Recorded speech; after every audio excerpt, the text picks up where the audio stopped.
All right, so we're back for day number 4 of our 30 days of Q&A. And today we had a question come in from Cliff. And Cliff said, Michael, I help to manage my daughter, and she's made a pretty big offer to get signed with an entertainment company. They also signed an agreement for 3 of her 12 new songs for Amazon Prime series, over 350,000 streams on all platforms.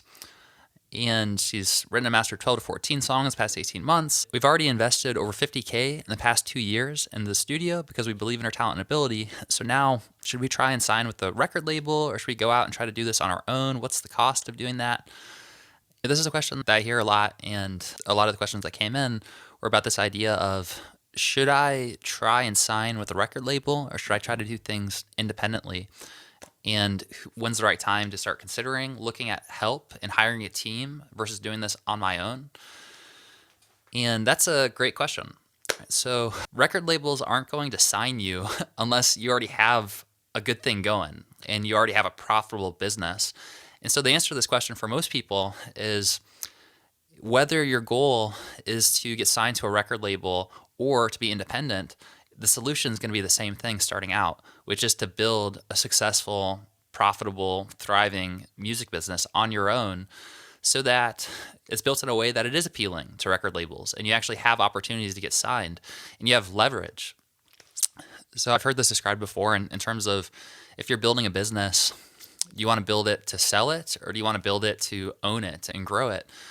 And the answer is, well, whether you're looking to sell it or not, if you build it as if you're looking to sell it, then you're going to do a lot of the right things in terms of, you're going to set up the business to operate in the way that leads to it being a successful business overall.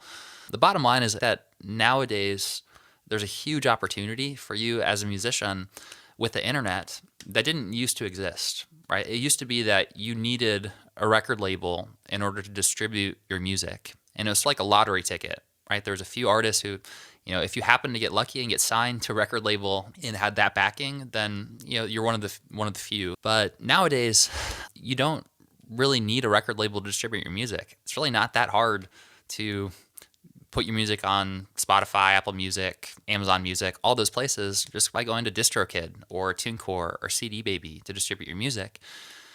And it's also much easier to record music in a home studio now than it ever was. The quality of music that you can record in a home studio is better than 10, 20 years ago would have cost tens of thousands of dollars. Now you can do for a few $100s in the home studio. So it's definitely like the golden age of being a musician.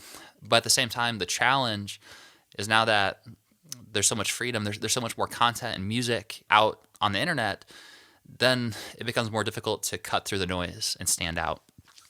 So in terms of record label versus being independent, if you're just starting out, my number one recommendation would be to build your business as if you're looking to do it independently and get it sustainable, get it profitable as quickly as possible.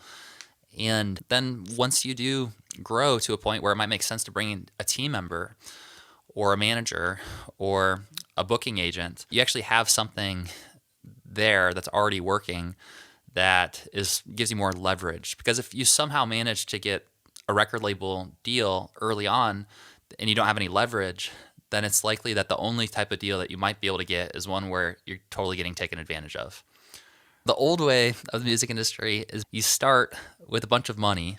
A record label would loan you a bunch of money in order to record these songs and videos, and then you distribute them and you push them out to all the different platforms. And it used to be that the record label was who distributed it. You almost couldn't do this without them. Nowadays, it's not that hard. You can get your music on social media, Facebook, Instagram, YouTube. You can distribute it onto Spotify, Apple Music, using DistroKid, CD Baby, TuneCore, and it's pretty easy nowadays. But the problem in this old model is there's all this like pushing out, but there's not really enough coming back in order for it to be sustainable. And so the new way is still using those platforms, right? So like Facebook, Instagram, YouTube, Spotify, Apple Music, that's where people hang out. But instead of just distributing your content, putting it out everywhere and hoping something sticks, you actually want to be a lot more intentional about driving traffic from those platforms through your own quote unquote in-tune process. And maybe we can actually record a video later on that's all about this in-tune process, because this is really the key of the marketing strategy that I recommend as a musician, is your in-tune process, which is another way of saying a funnel. The mechanism of the funnel is to filter out the people who aren't really resonating with your music, the people who don't really care, from the people who are actually a lot more engaged and show up and actually support you. And if you have this funnel set up to filter out everyone except for the most engaged fans, then you're left with a much more targeted fan base.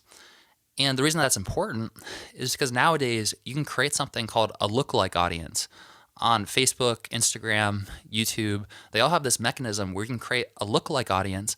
And what that means is if you have a group of people and you have their email addresses and their phone numbers, then you can upload that group of people to these social media platforms and you can say, create a lookalike audience. I want to find more people that match the same characteristics as this group of people. And what's going to happen is the algorithms are going to look at that group that you sent. And because of the amount of information that Facebook and Instagram and Google and YouTube have on their different users, they're able to create really sophisticated targeting algorithms. And so the minimum for Facebook is you need 100 people in order to create a lookalike audience. But if you have 100 people that you upload and you create a lookalike audience, it's going to look at their billions of users. And out of the billions of people, it's going to say, what are the 1 to 2 million people that most closely match the characteristics of this group of people that you uploaded? And then you can actually target that lookalike audience and you can send those people to listen to your music. And so the reason that this in-tune process is so important is because if you don't have this way to filter out and let Facebook, Instagram, YouTube know who are your most engaged fans, then they don't really have a way of creating those lookalike audiences for you and knowing who are actually the most engaged fans, who are the people who are actually spending money to support your music, who are the people who are streaming your songs the most. And so that's really the new model, is driving traffic from these platforms through your in-tune process and leveraging that data as you grow your audience in order to create lookalike audiences that improve your targeting based on your most engaged fans. So that's definitely a deeper conversation we can go into. I geek out about this stuff. In our Modern Musician Masterclass, we basically walk through this in like a 2.5 hour long masterclass that just walks through exactly how to create lookalike audiences and build a funnel and how to drive traffic. We actually walk through how to launch one of these campaigns. And so we'll probably share a link to that in the show notes where you can get the masterclass. Then sometimes we'll do these live masterclasses where you can attend it for free.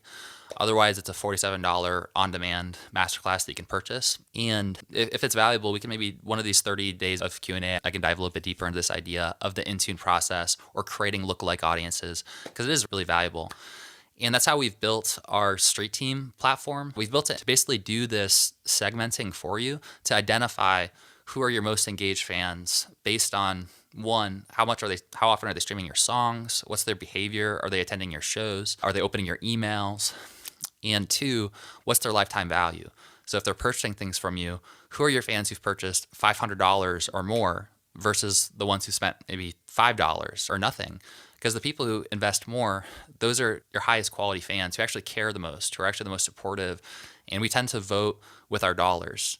What we found is that creating lookalike audiences based on lifetime value, so based on your fans who've actually invested and shown their support financially, has been the number one type of audience because those people tend to be the most engaged. So the bottom line is you can set up the system on your own, and this is going to make you so much more attractive to a record label if you have a profitable business and you grow it on your own and you don't really need a record label. Then if that's the way that you're approaching the conversation, now maybe a record label could make sense if it's the right fit.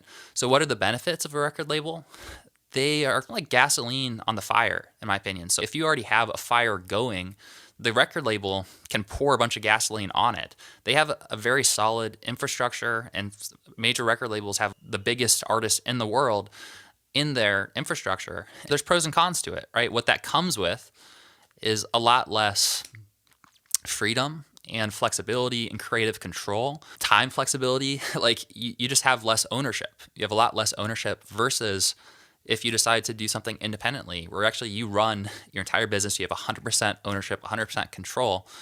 And so it's something to consider. And the point that you want to get to is that it's your choice because you've built something and giving yourself the freedom and the success on your own. So now you can decide, is this something that I want to bootstrap and do on my own, or is it something that I'm looking to bring in and pour gasoline on the fire?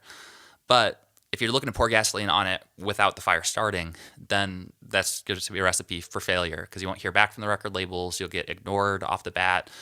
And also there'll be this mindset, the wrong mindset, which is, I'm waiting for someone else to come save me and fix everything. And that's the thing that is going to cause failure more than anything else. That mindset of someone else needs to come save me, someone else needs. Nope, you actually are responsible for everything, and you're responsible for yourself. And if you can take ownership of yourself and your music career, that's really the success mindset. And it's also what will allow you to get a more attractive deal with the record label long term. All right, so I think that probably about does it for my daily ramble. If you guys have any questions or follow-up things as it relates to this specific topic, that would be great. Yeah, if we could keep it kind of relevant based on the question that we just answered. And cool, so I see we had a question from Zoom user. Cool, let's bring you on, Zoom user.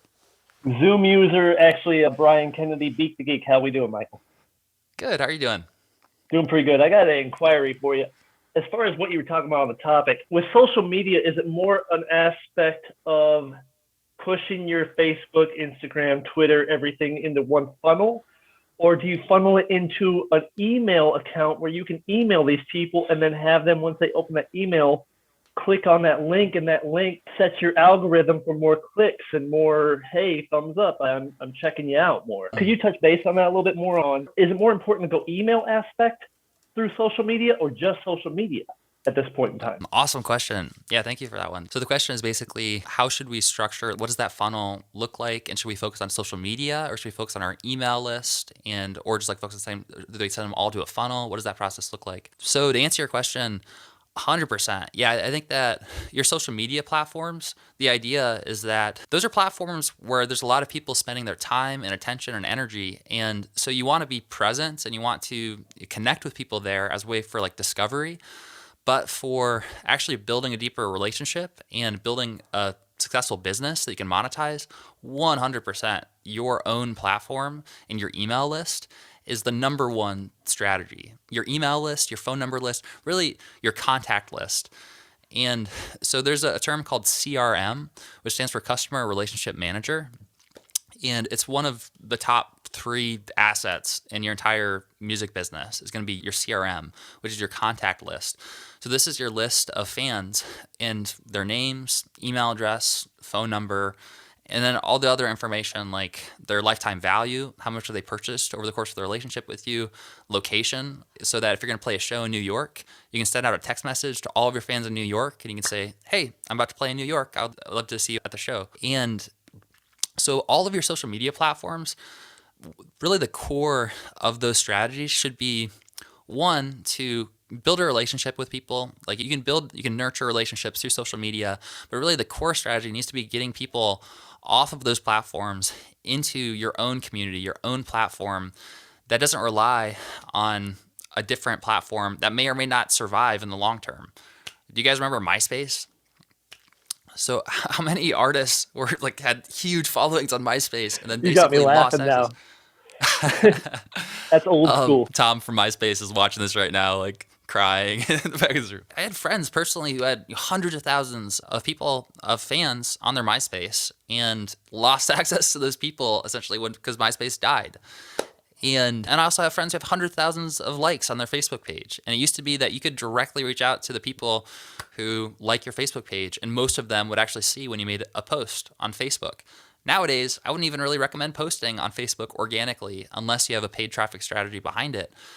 And the bottom line is you don't want to put all of your eggs in a basket. You don't want to rely on a platform that you don't own to own your audience. Because on Facebook or Instagram, Mark Zuckerberg owns your audience. You don't own that audience. And so he can change the way the algorithm works. He can change the name of the game. He can change how you can connect to those people. He could ban your account. And tough luck. Like now you don't own that audience. So your email list, the phone number list, the CRM, you own that list. You own that contact data.